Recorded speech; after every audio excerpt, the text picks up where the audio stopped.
Brian, we've talked about Delaware Statutory Trust before, but there is actually a process that you really have to go through, isn't there? Absolutely. If you get it wrong even a little bit, you blow it up. So just to reiterate, Delaware Statutory Trust is where someone can sell their appreciated real estate and do a Section 1031 exchange. But you're exchanging, instead of finding property where you're going to be the landlord, you're investing into passive real estate under a DST.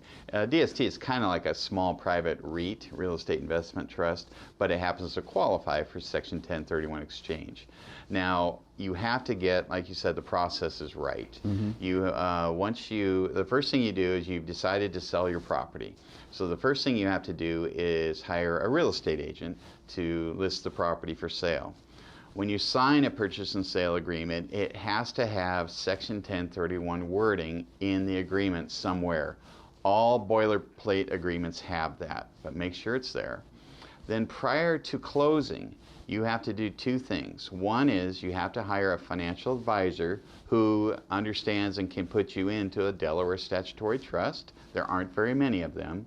And the other thing, the critical thing, is you have to hire a qualified intermediary.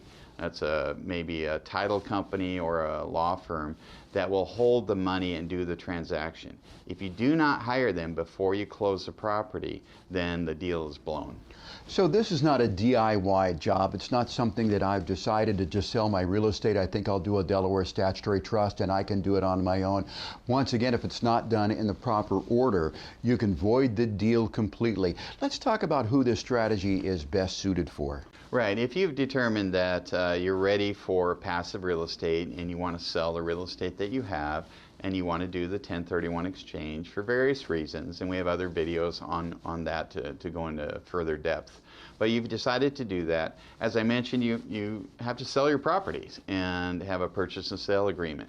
Now, I ask that people that are working with us for the Delaware Statutory Trust, as soon as they know when the deal is going to close, let the financial advisor know.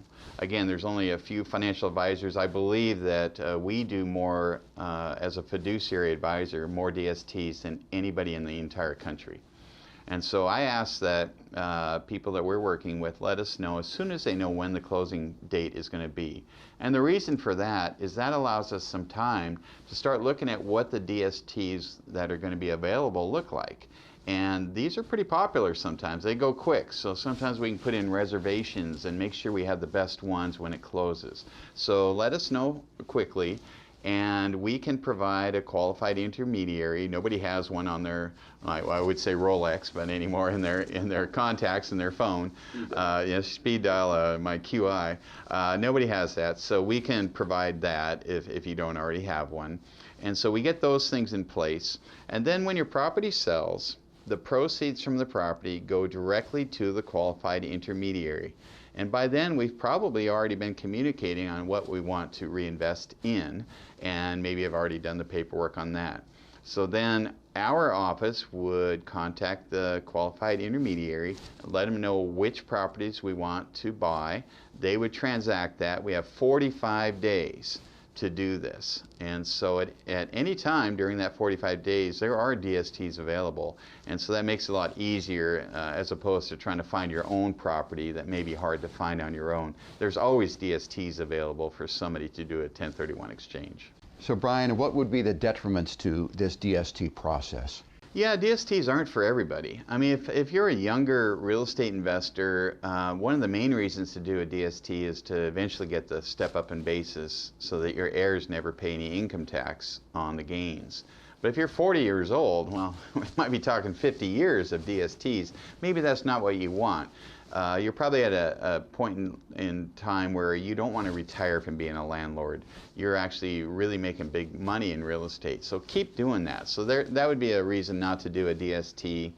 In fact, that's probably the main reason, is that you think that you feel like you could put the effort forward in active real estate and make a lot more money, and you still care about that. You know, you're not 85 years old where it really doesn't matter, or 65 and you want to retire from being a landlord.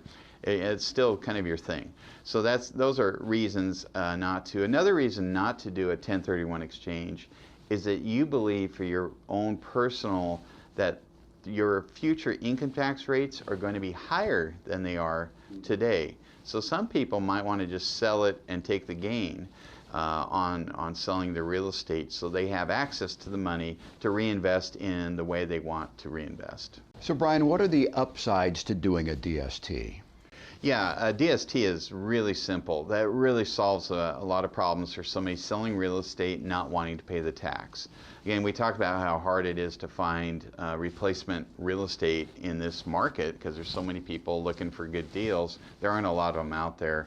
Plus, you still have to be the landlord if you want active real estate. So DSTs are always available. They're, again, real simple. We do all the paperwork. The qualified intermediary does the actual exchange. All you really have to do is select from it's kind of like going to Costco and just picking out, oh, I'd like that self-storage, I'd like that apartment building, give me those net lease properties, oh, it's Amazon warehouse. Okay, those are my 4 investments. And that's pretty much it.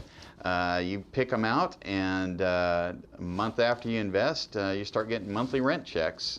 And so it's pretty simple thing. And if those properties go up in value, you have your ownership share, and you have an increase in the underlying value too.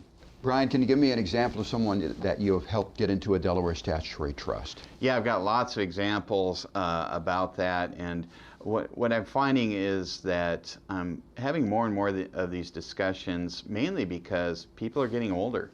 Most of the people that own rental real estate, as I mentioned before, are baby boomers, and the average baby boomer is in his late 60s, and most people kind of equate your 60s with a good time to retire, to have more time with the things you want to do. And so I'd say that that's a primary driver behind DSTs. I could give 100 stories about how it's helped different people, but mainly in this case, I just want to make sure the processes are done. I can give you an example when it didn't work out. I remember this guy, he'd gone to 3 of my seminars, read all our information, heard about the qualified intermediary probably 50 times. He sells his property, calls me up, he says, I'm ready for a DST. I said, great, where's the money? He said, well, I've got it in my account. Oh, I remember that thing about the qualified intermediary? And he said, oh yeah, I remember you mentioned that all the time. What was that again? I said, you had to have that in place. The moment you touch that money, it hits your account, the 1031 exchange is dead. And there's a pause. Oh, I forgot about that, because he had forgotten to call me and before he closed. And he had a $6 million sale, $1.5 million of tax gone. And now he had, $4.5 million left after tax, and he had to figure out what to do with that. So it was really sad that if he'd listened to this one, video that we're doing right now, we'd have saved him $1.5 million in tax and the earnings on that for the rest of his life. So that's one of the reasons we're doing these videos. But there's an example of somebody that didn't follow the processes exactly as they needed to be followed. Well, the DST sounds like a pretty interesting concept, Brian. Thanks for telling us more about that. Sure.